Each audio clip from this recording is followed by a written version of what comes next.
Finn slowly opened his eyes, his head throbbing with pain, and he felt disoriented. He blinked several times to clear his blurry vision. He found himself in the town hospital, and one of the police officers, Robert, was standing next to him. As the memories of the horrifying events of the previous night came rushing back, Finn's expression turned grave. Chief Carson and his friend Bill were both killed by the Pumpkin Man last night. Officer Robert gazed at him with a heavy heart. Finn, are you all right? You were found by Mr. Ashford. You were running near his house and fell. Luckily, he saw you, treated your wounds, and immediately let us know. This was around 3 a.m. yesterday. We followed your footprints back to the farm and found Chief and Bill. They're both dead. Finn, can you tell me everything you saw last night? We need to catch this man. Sir, it wasn't a man, it was a monster. I mean a real monster, straight out of bedtime stories. What do you mean? Robert looked puzzled. Finn proceeded to share the entire story, but by the end, it didn't seem like Officer Robert believed it. Since the narrative resembled something out of horror fiction, it was challenging for anyone to take it seriously.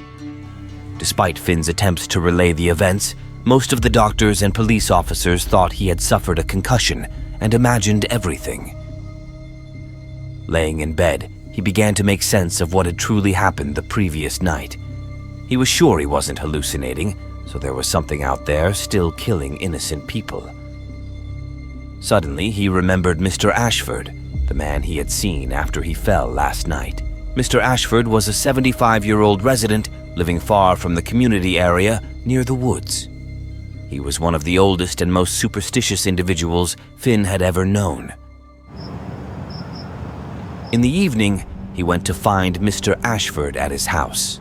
Ashford was a bit grumpy, but was never a bad person. How's the head, young man? Thanks for helping me, Mr. Ashford. Without your help, I wouldn't know what to do. Can we talk for a bit now? I have something I'd like to discuss. Sure, please come in, son. While sipping a hot cup of tea, Finn shared everything that had happened the previous night, including the encounter with the Pumpkin Man. Mr. Ashford's eyes were wide open, as if he knew exactly what Finn was talking about. Mr. Ashford listened to the entire story without saying a word, then went inside and returned with an old, dusty book that resembled an ancient journal or diary. Son, I think I know what's happening here. This Pumpkin Man you mentioned, this isn't the first time it has killed. This old journal is from my grandpa, and one of the stories in this book is about a human with a pumpkin head. Let me share a brief story with you. This tale dates back to the early 1900s when 3 murders occurred in this town, far from the main area, around these woods. My father was just a kid, living with my grandparents in this very house. It was also Halloween season, and 2 murders had already occurred not far from here, near the woods. The police couldn't find anyone, and it seemed like animal attacks, especially in the woods. On the 3rd day, whatever this killer was, it came here and killed my grandparents.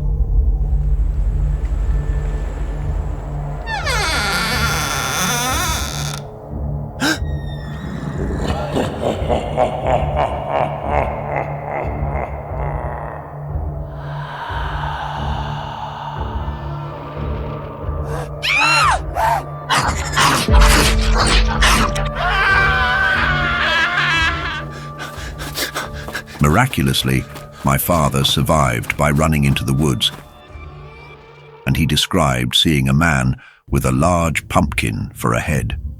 He told this story until he passed away. I believed him to some extent, but I never thought it could be real, like this. I think whatever this thing is, it's back again, killing people.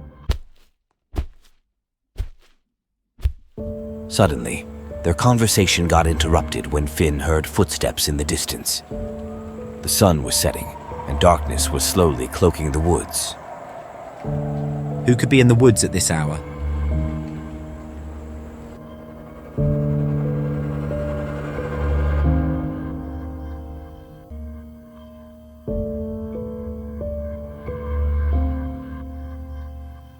If you enjoyed this story, don't forget to subscribe to our channel and make sure to hit the bell icon for notifications.